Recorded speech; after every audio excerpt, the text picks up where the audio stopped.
Hello everybody. I am happy to see you back at the channel. This week we have a short session with William of Volpiano about Mont Saint Michel. The session is interesting because of the history of this awesome place of the coast of Normandy, but also because it is the first session in which we try to bring even more life into the channel. We hope that you appreciate how we try to make this channel even more interesting. We, at least, love the virtual journey we are making through time and space. Anyway, let's see what William of Volpiano has to say.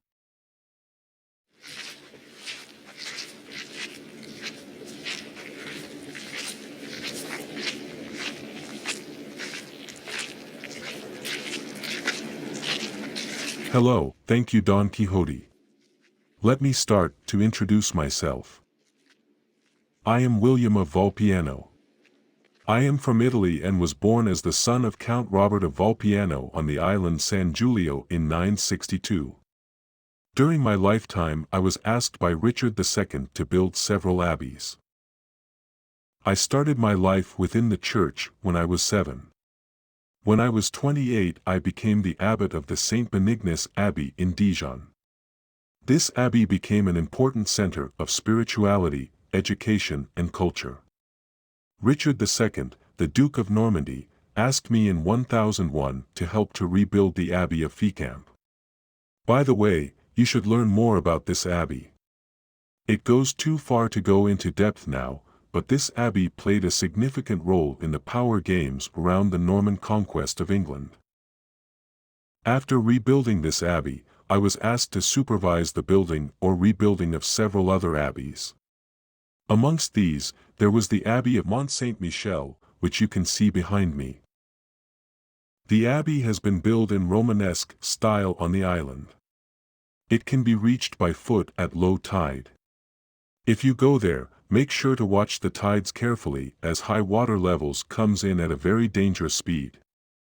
The difference between low and high tide can be 14 meters.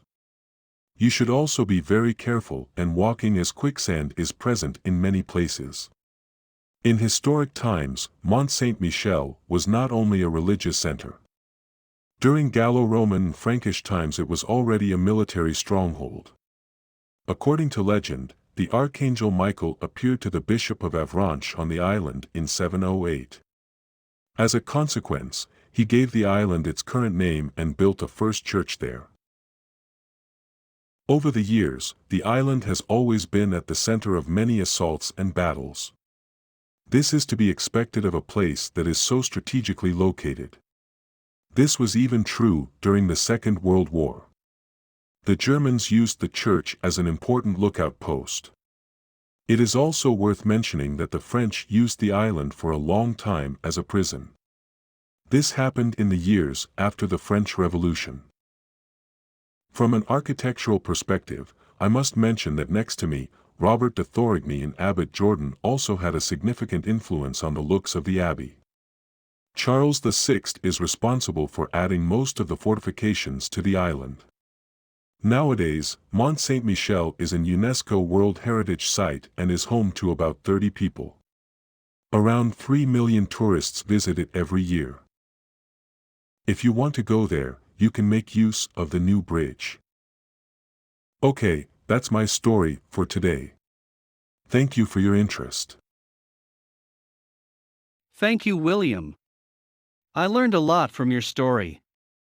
I never realized that there are still people living on the island.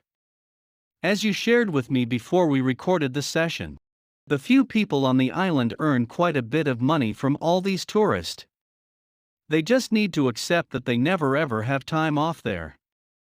I suppose that they have a nice second home at the Côte d'Azur. Okay, that was our short session for this week. We hope that you like what we are doing, and that you subscribe to the channel. Next week we'll provide you with an update of our planning. There are quite some developments that make that we have to adjust some things, but no worries. Life continues to be very interesting, and we hope you can follow that on this channel. See you next week.